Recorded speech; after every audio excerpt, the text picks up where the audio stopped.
राजेश जी कुछ कहना चाहते हैं?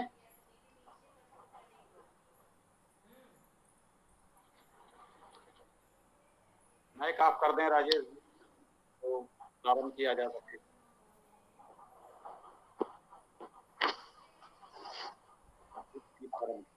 जी, सूक्त 5 यजुर्वेद अध्याय 33 मंत्र संख्या 19। ओम गावः उपअवतवतं मय्यजस्य रप्सुधा उभाकर्णा हिरण्यया। मंत्रार्थ गावः शब्द वचन उपकार्थ समीप अवत रक्षा करें मही महान यजस्य यज्ञ की रप्सुधा स्पष्ट वाणी देने वाले उभा दोनों हिरण्या हिरण्य में कर्णा कान युक्त अवतम रक्षा करें। भावार्थ यजन की स्पष्ट वाणी देने वाले रक्षा की गई वाणी की हिरण्य में दोनों कानों से निकट रक्षा करो। स्पष्ट बोलने की क्षमता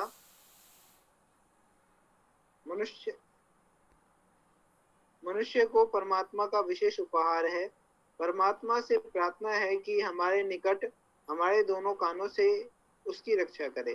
स्पष्ट वाणी की रक्षा कानों से ही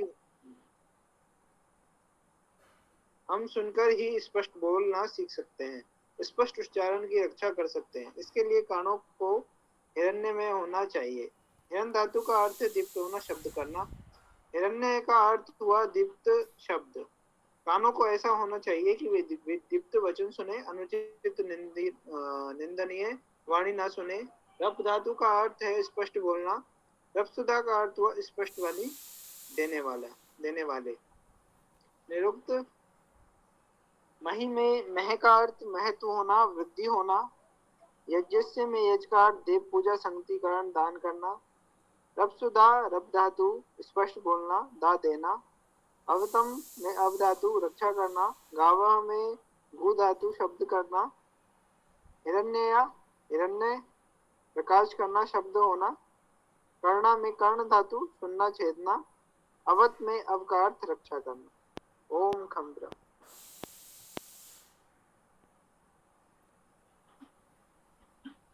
ओम हम ब्रह्म।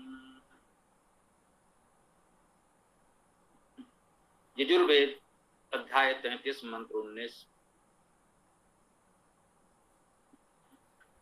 ओम गावः उप अवतयवतम महीयज्ञस्य रप्सुधा उभाकर्णा हिरण्यया। गावः वाणियां, शब्द। गो का बहुवचन गावा है। दो धातु का अर्थ शब्द करना। गो का अर्थ शब्दशील, शब्द करने वाले।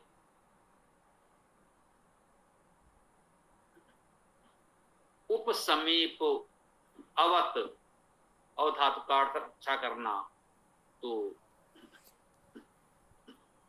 उप अवत समीप रक्षा करें, अवतम संरक्षण प्रदान करें, रक्षणे की रक्षा करें।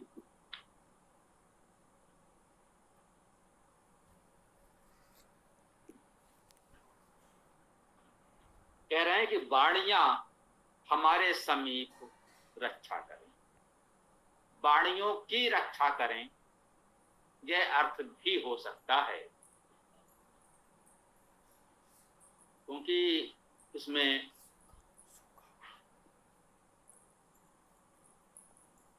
प्रथमा और द्वितीया कर्ता और कर्म कारक में दोनों में बहुवचन गावः स्वीकार्य है।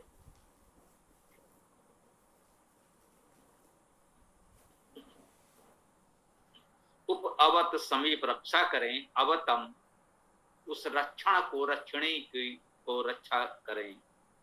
मही महान, स्पष्ट है। यज्ञ से यजन का, यज्ञ देव पूजा संगति दान करना। देव पूजन संगति दान जैसे सत्कर्मों का रक्षण करें। रफसुदा, जो रफ्सु देने वाले। रफ्सु क्या है ये समझते हैं। रफ्सु का अर्थ है स्पष्ट वाणी। रफ धातु का अर्थ है स्पष्ट बोलना। दा का अर्थ है देना, तो रफसुदा का अर्थ हुआ स्पष्ट वाणी देने वाले। परमात्मा ने हमको इतनी स्पष्ट वाणी बोलने की सामर्थ्य प्रदान की है, वो रफसुदा है। जो गुरुजन हमें विधिवत इस विद्या को प्रदान करते हैं, शिक्षा देते हैं और स्पष्ट उच्चारण करना सिखाते हैं, वे भी हमारे लिए रफसुदा।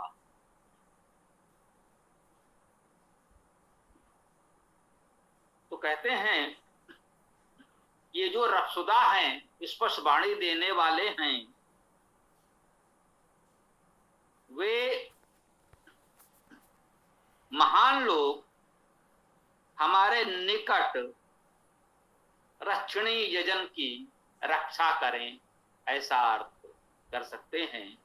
उभा कर्णा हिरण्यया, उभा दोनों, कर्णा कर्ण द्विवचन में है ये भी। हिरण्यया हिरण्य के द्वारा, हिरण्यया तृतीया एक वचन। उभा कर्णा का अर्थ दोनों कान वाले भी हो सकता है।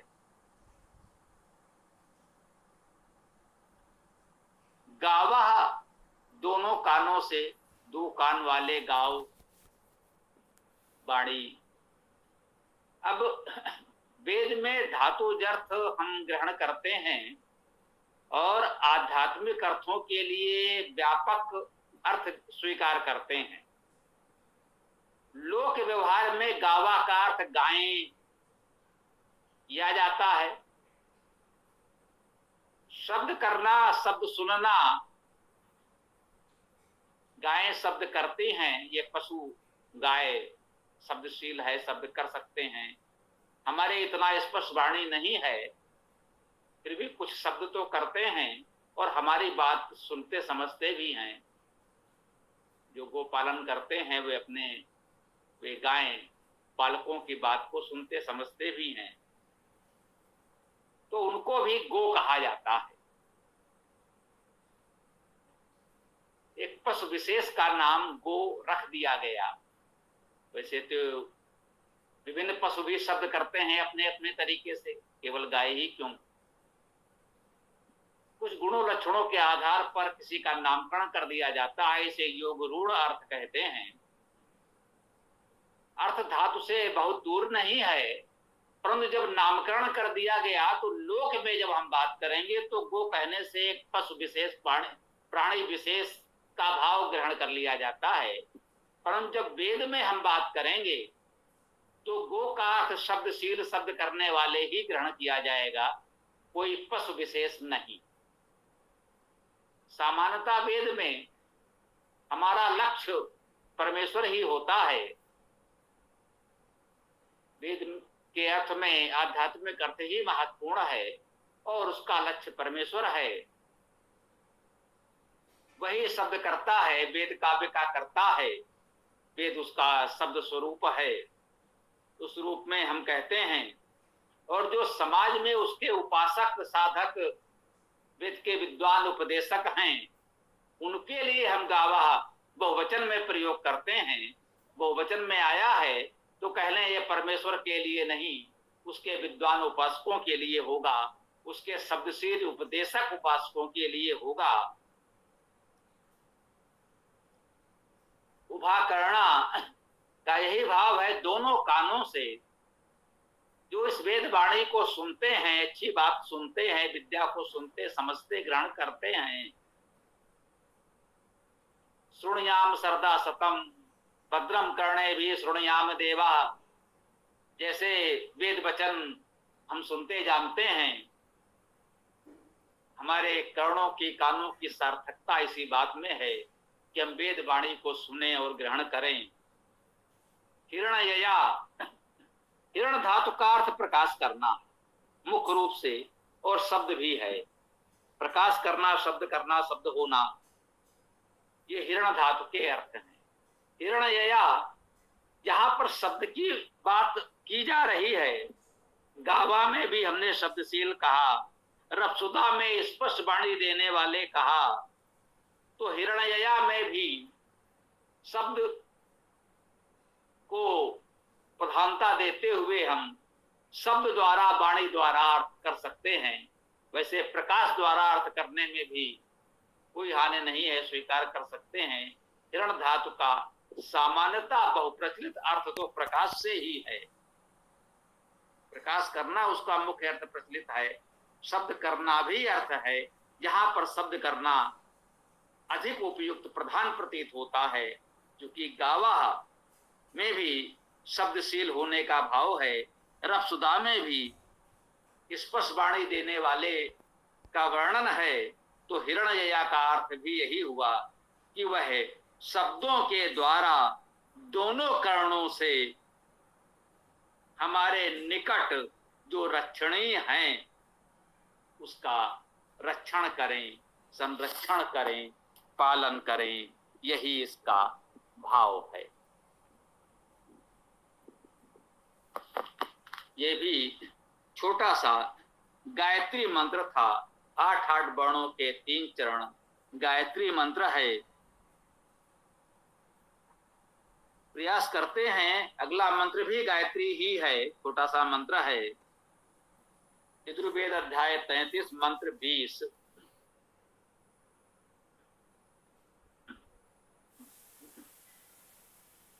ओम यत अद्य सूरे उदिते अनागा मित्रो अर्यमा सुवाति सविता भगा। छोटा सा मंत्र है, समझने का प्रयास करते हैं। यत जो अद्य आज सूर्य उदिते, सूर्य में, उदित में अर्थात उदित सूर्य में,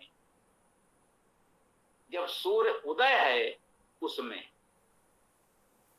उस समय में, उदित सूर्य में,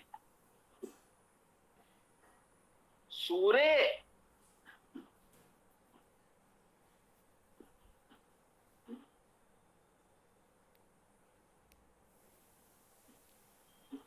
सुधातु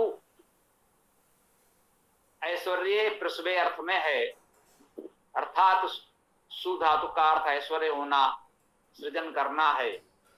तो सूर्य का अर्थ हुआ सृजनशील, ऐश्वर्यवान में। सुधातु का अर्थ प्रेरणा करना है, इसमें तो दीर्घ ऊ ही है, तो चाहे तो प्रेरणा का अर्थ प्रमुखता से ग्रहण करें। सूर्य उदिते, प्रेरणा के उदय होने पर। हमारे जीवन में जब कोई सत्प्रेरणा उदय हो जाए, जीवन एक सामान्य सा चलता रहता है, तब किसी कारण से, किसी विद्वान के सदुपदेश से, किसी विशेष घटना से, किसी अपने मित्र परिजन की किसी बात से हमारे जीवन में अचानक कोई महत्वपूर्ण प्रेरणा उत्पन्न होती है और जीवन को एक दिशा, एक लक्ष्य मिल जाता है कि नहीं, हमारा जीवन अब इस महान कार्य के लिए समर्पित होगा। कहते हैं यत अद्य सूर्य उदिते, आज प्रेरणा का उदय हो जाने पर, हम वेद का स्वाध्याय कर रहे हैं, बहुत से उत्तम वचन, प्रेरणाएं हमको प्राप्त हो रही हैं। इससे हमारे जीवन में एक प्रेरणा का उदय हो जाए और उस प्रेरणा के उदय होने पर अनागा मित्रो अर्यमा, अनागा, अन आगा, कल भी ये शब्द आया था संभवतः। अनाग, अन आग, जो निष्पाप है, अकुटिल है, इसकी चर्चा विस्तार से की गई थी। अग धातु में सामान्य गति के साथ साथ कुटिल गति का अर्थ है, उस अर्थ में कहीं ग्रहण करते हैं। अनाग, अकुटिल, इसका भावार्थ निष्पाप भी किया गया है। मित्रो, मित्र स्नेही, मित्र धातु है जिसका अर्थ है स्नेह करना, प्रेम होना। तो मित्र शब्द बनता है मित्र स्नेही, बहुपरिचित शब्द है हमारा। अर्यमा, गत्यर्थक धातु से अर्यमा शब्द की निष्पत्ति है। अर्यमा का अर्थ है गति, प्रगति। तो निष्पाप, अकुटिल मित्र जो प्रगति कारक हैं, वही तो हमारे जीवन में प्रेरणा के उदय का माध्यम बनते हैं। कहे इस मंत्र में ये भी कह रहे हैं कि जो अकुटिल हैं, मित्र भाव वाले हैं, प्रगतिशील लोग हैं, वे आज प्रेरणा के उदय होने पर सूर्य उदिते, क्या कहते हैं, सुवाति सविता भगा। क्रिया इसमें सुवाति है, सविता भगा भी उसी का विशेषण है। जो गुण बताए जा रहे हैं किसी साधक उपासक के, अनागा, मित्रो, अर्यमा, सविता भगा, ये सब किसी उपासक के गुण बताए जा रहे हैं। परमात्मा के गुण तो हैं ही, कह सकते हैं इन गुणवाची नामों से, इन गुणों से हम परमात्मा की स्तुति कर रहे हैं, उसका स्मरण कर रहे हैं, वो तो है ही। परंतु यहाँ प्रेरणा का उदय हमारे जीवन में होगा, उस परमेश्वर में किस प्रेरणा का उदय होगा, किस प्रेरणा से उसे क्या करना है, वो तो सहज स्वाभाविक रूप से सृजन पालन का कार्य कर ही रहा है। हमारे जीवन में एक होता है कि सामान्य तरीके से जीवन चल रहा है, निरस्ता, एक सहज रूटीन जिसे हम कहते हैं चल रहा है, और कहीं से कोई प्रेरणा जगी तो हमारा जीवन वहीं से परिवर्तित हो जाता है, एक अच्छी दिशा मिल जाती है। तो कहते हैं सविता का अर्थ भी सुधातु से ही सविता शब्द की निष्पत्ति है। सृजनशील, ऐश्वर्यशील, प्रेरक, भगा, भज धातु से भगा शब्द की निष्पत्ति है। भज सेवायाम धातु है, सेवा के अर्थ में भज धातु है। भगा का अर्थ है सेवा करता, सेवावान, सेवा भावना वाले, सेवा भावी, भगा। तो जो अकुटिल हैं, मित्र हैं, अर्यमा प्रगतिशील हैं, सविता सृजनशील, ऐश्वर्यवान प्रेरक हैं, भगा सेवा भावी हैं, ऐसे लोग आज प्रेरणा के उदय होने पर क्या करते हैं, सुवाति। सुवाति में भी वही सु धातु ही तो है, सृजन ऐश्वर्य उत्पन्न करते हैं। वे कुछ सृजन करते हैं, कुछ ऐश्वर्य करते हैं, ऐश्वर्य प्राप्त करते हैं अपने लिए, समाज के लिए, राष्ट्र के लिए। तो इस मंत्र का केंद्रीय भाव इस प्रकार से समझें कि जो उत्तम स्वभाव वाले जन हैं, सभी गुणों को समेटते हुए हम कह रहे हैं कि जो उत्तम गुणों से युक्त हैं, इसमें अनेक उत्तम गुणों की चर्चा की गई। अनागा, अकुटिल निष्पाप हैं, मित्र भाव वाले हैं, अर्यमा है, प्रगतिशील हैं, सविता सृजनशील, ऐश्वर्यवान प्रेरक हैं, भगा सेवा भावी हैं, ऐसे उपासक आज इस वेद के स्वाध्याय से प्रेरणा के उदित होने पर सृजन करते हैं, ऐश्वर्य करते हैं, दूसरों के लिए प्रेरणा करते हैं, समाज के लिए प्रेरक बन जाते हैं। यह इस मंत्र का सुंदर भाव आज हम ग्रहण करें, हमारे जीवन में उत्तम प्रेरणा प्राप्त हो और हमारा जीवन एक सकारात्मक रचनात्मक दिशा की ओर अग्रसर हो। इसी भावना के साथ हम अपने इस व्याख्या को विराम देते हैं। अब आप लोग अपना प्रश्न, विचार जो भी हो प्रस्तुत कर सकते हैं। ओम खम ब्रह्म।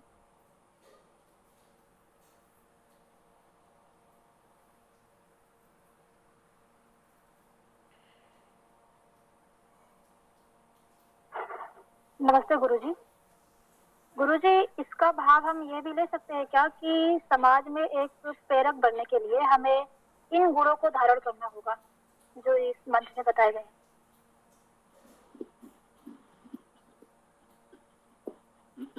बात तो बिल्कुल ठीक है, मंत्र की शैली ही यही है, यही बताया गया है कि जिनके अंदर ये गुण हैं उनके लिए सरलता होती है कि कोई अवसर मिला, हमने आज आपको कुछ बताया, अब आपकी भावभूमि पहले से अच्छी है तो प्रेरणा आपने तत्काल ग्रहण कर ली। अन्यथा कहते हैं कि बहुत अच्छे अच्छे उपदेश प्रवचन चलता रहता है, कुछ लोगों पर उसका कोई प्रभाव नहीं पड़ता, और कुछ लोग होते हैं एक बार ही कोई अच्छी बात सुनी और वहीं से उनका जीवन बिल्कुल परिवर्तित हो गया, एक नई दिशा मिल गई। तो ये गुण पहले से जिनमें हैं, स्वाभाविक है उनको प्रेरणा शीघ्र प्राप्त होगी और वे समाज के लिए भी सरलता से प्रेरक बन सकेंगे। तो ये भाव तो है ही कि इन गुणों को हम अपने अंदर धारण करें तो हम भी प्रेरणा ग्रहण कर सकें और दूसरों के लिए भी प्रेरणा बन सकें। ओम। जी गुरुजी, धन्यवाद।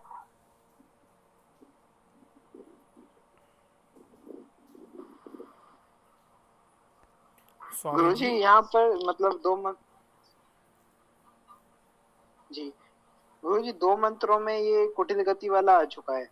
तो गुरु जी ये जानना था कि जैसे चाणक्य थे उनको कौटिल्य भी कहा जाता था, तो ये जो कुटिलता है वो पापी लोगों के खिलाफ या फिर कुटिल लोगों के खिलाफ तो ठीक है ना, क्योंकि उन्होंने मतलब कोई भी ऐसा गलत काम नहीं किया, पाप नहीं किया, लोगों ने कौटिल्य के नाम से भी जानते थे और समाज में देखा भी जाता है कि कुटिल के लिए कुटिल बनना भी पड़ता है।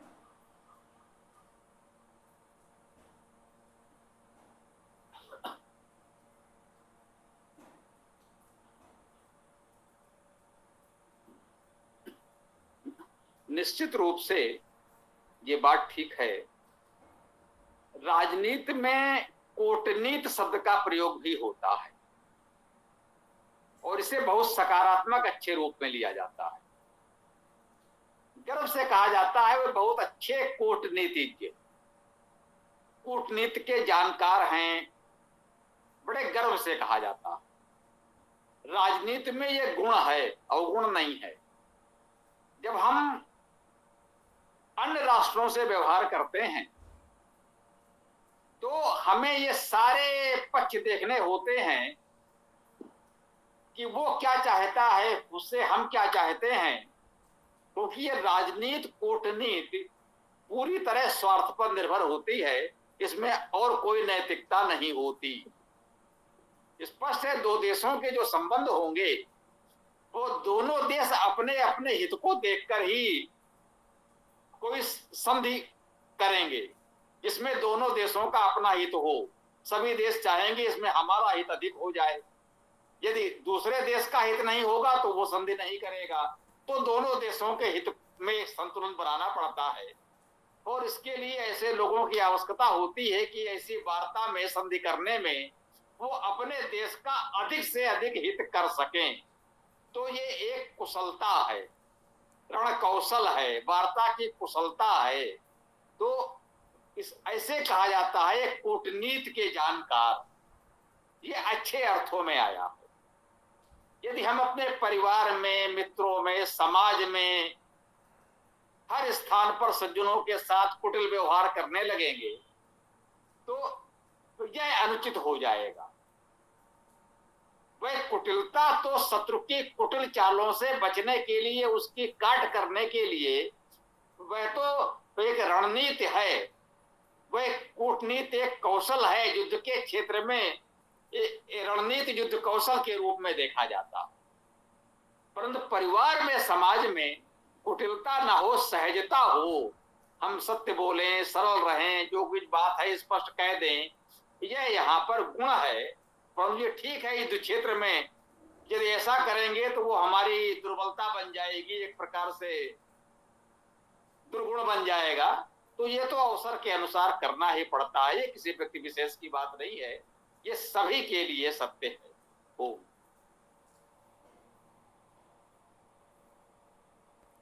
स्वामी जी, एक मंत्र में एक भाग है, भागधेयम, इसका अर्थ जानना चाहता हूँ मैं।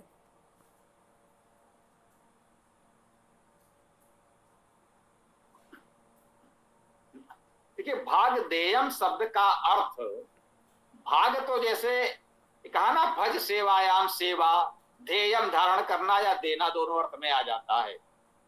तो सेवा देना, सेवा भाव को धारण करना और दूसरों को सेवा अर्पित करना, सेवा देना, ये भागधेयम का भावार्थ हो सकता है। और इसी भज धातु में एक अर्थ छिपा हुआ है, कह सकते हैं।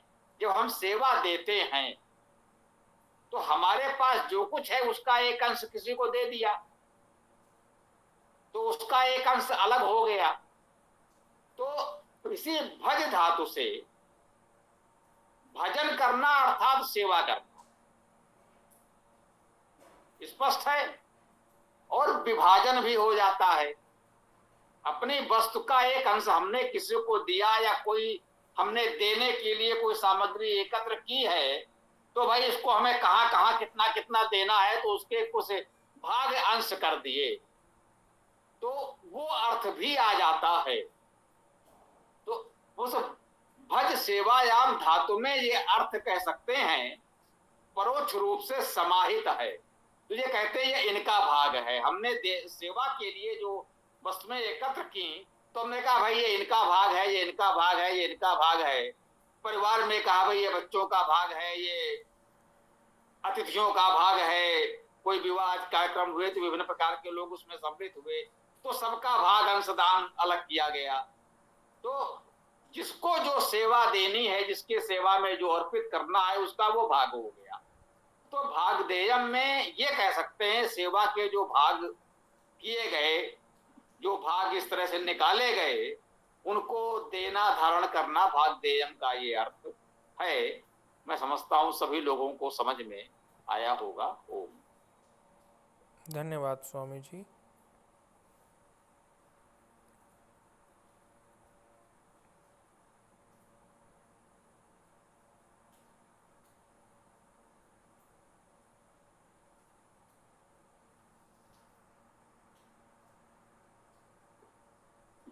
महेश जी, आप भी कुछ कहना चाहें तो कह सकते हैं, या और लोग जो भी जुड़े हैं यहाँ सबको बोलने की अनुमति है। इसका भी जो भी प्रश्न विचार हो तो रख सकते हैं। विशेष रूप से आज जिन मंत्र की चर्चा हुई उनके विषय में कह सकते हैं। तो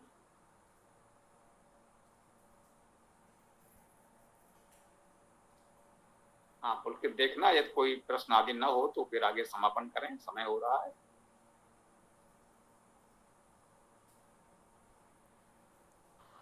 जी, देख लीजिए, किसी का प्रश्न हो तो भी पूछ लीजिए, अन्यथा फिर समापन कर रहे हैं।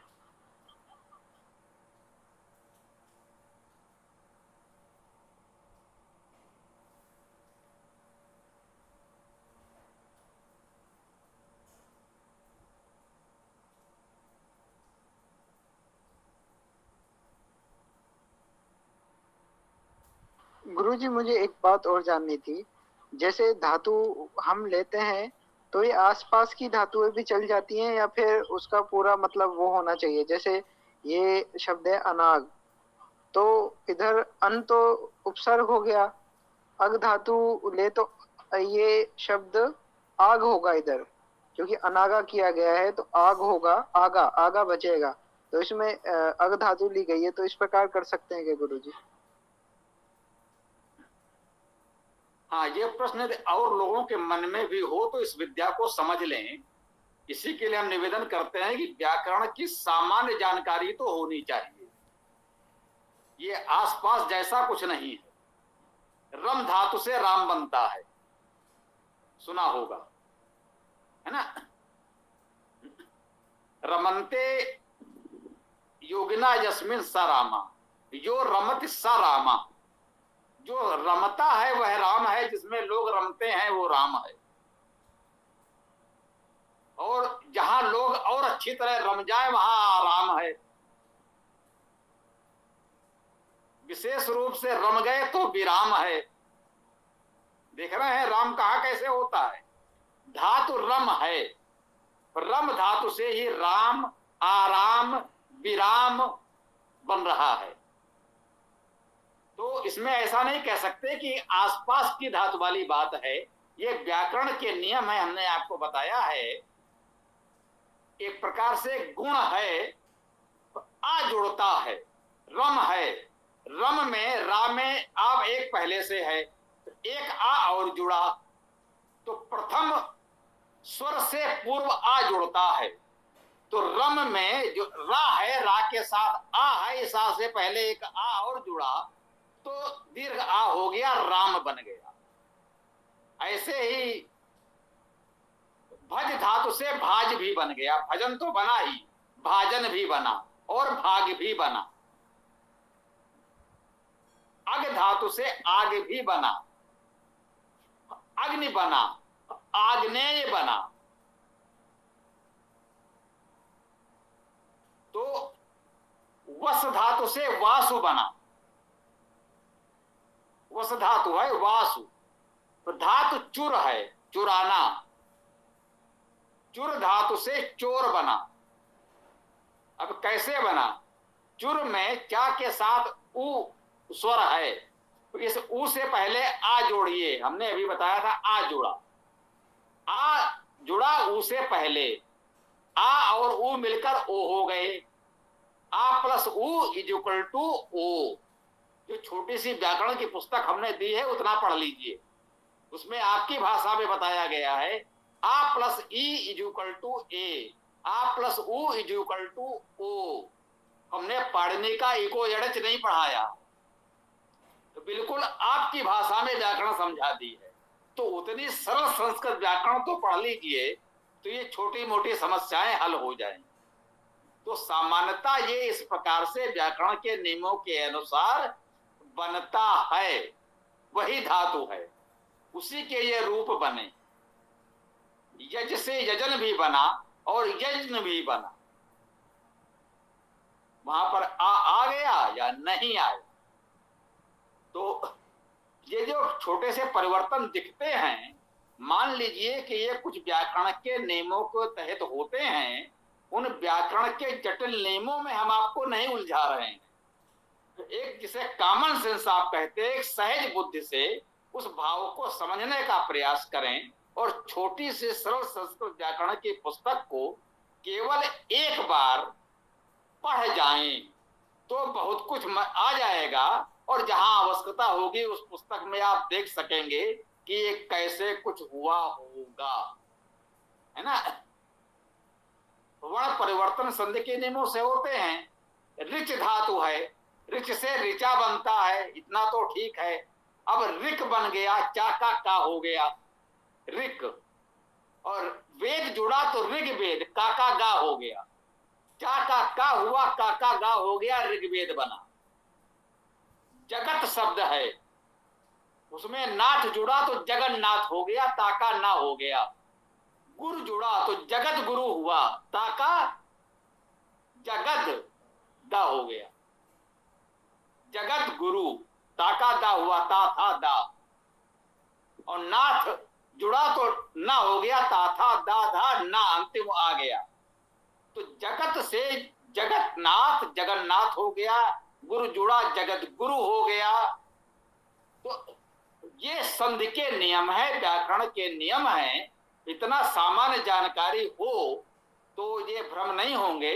मैं समझता हूं आपको और सबको जितना मैंने अभी बताया, निष्कर्ष रूप में केवल इतना समझ लें कि सहज भाव से व्याकरण के नियमों से ये छोटे छोटे परिवर्तन हो जाते हैं। वो किन नियमों से क्या परिवर्तन हुए, उतना सब आपकी समझ में आए या ना आए, इतना सहज भाव से समझ लें तो आपकी समस्या का बहुत कुछ समाधान हो जाएगा। पहले सरल संस्कृत व्याकरण पढ़ लें और उसके बाद ये रुचि और समय हो तो गंभीर पाणिनि व्याकरण का अध्ययन करें तो और स्पष्ट होता चला जाएगा।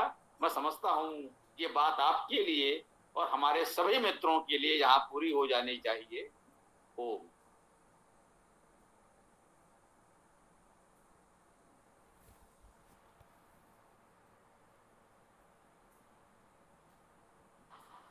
जी, तो फिर समापन करते हैं। ॐ योऽसो आदित्ये पुरुषः सोऽसोऽहम् ॐ खं ब्रह्म ॐ खं ब्रह्म। सभी को नमस्ते, सादर प्रणाम। ॐ आदित्ये पुरुषः सोऽसो अहम् ॐ खं ब्रह्म ॐ खं ब्रह्म। नमस्ते सभी साथियों को।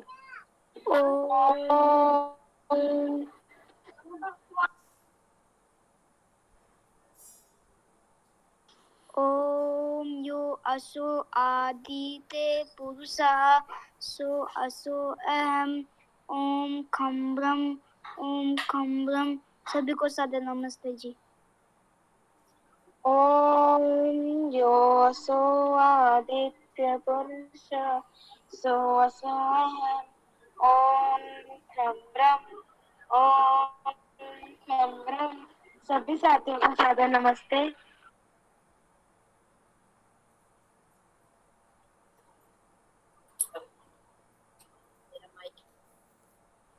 ॐ यो असो आदित्ये पुरुषः सो असो अहम् ॐ खं ब्रह्म। सभी को सादर नमस्ते।